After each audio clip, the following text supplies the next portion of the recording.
The line is made up of an infinite number of points, planes of an infinite number of lines, volumes, an infinite number of planes, hypervolumes of an infinite number of volumes. No, unquestionably, this is not the best way to begin. Affirming a fantastic tale's truth is now a storytelling convention. Mine, however, is true.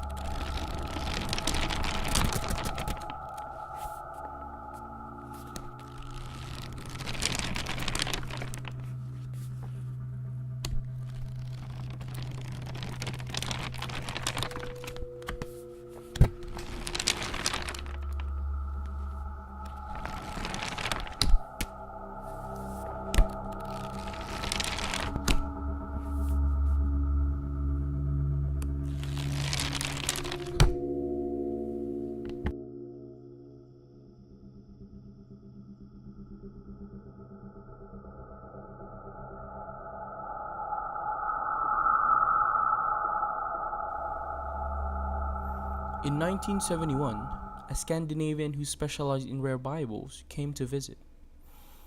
Over the course of our conversation, which would last no longer than an hour, I learned that he hailed from Orkneys. I was, however, little interested in his volumes of antiquity, such as the scale of my own collection at that time.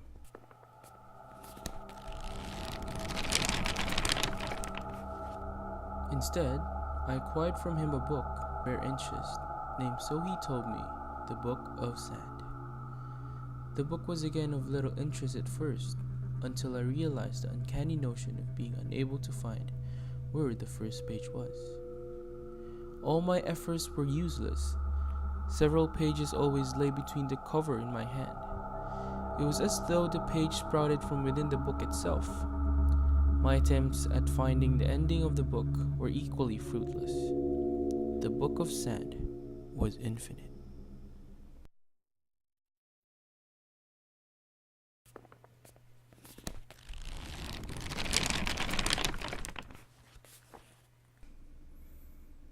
I remember that. For weeks afterwards, I could not sleep. The idea of such a find came to possess my innermost thoughts until I lapsed into bouts of insomnia in my study of the book. I showed my treasure to no one.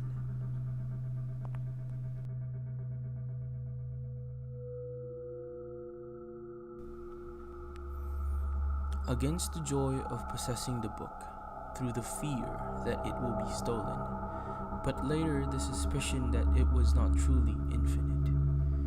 Both these worries aggravated by already long-standing misanthropy. I stopped most contact with the outside world.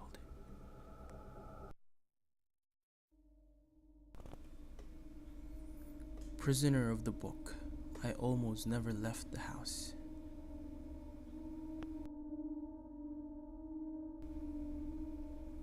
At night, in the scar's intercourse insomnia withdrew its hold, I dream of the book.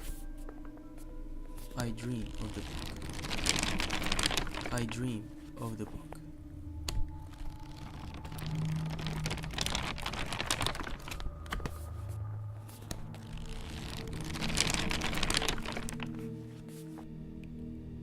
Soon, I realized that the book was monstrous.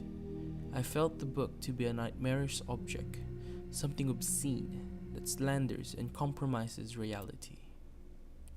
I thought of fire.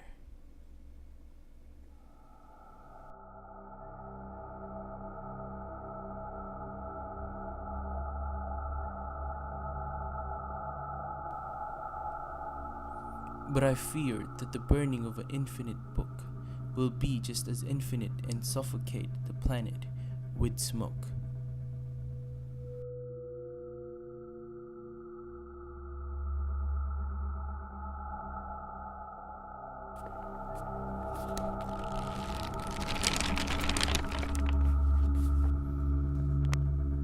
I remember having read that the best place to hide a leaf is in a forest, Before retiring, I worked in a national library which housed 900,000 books.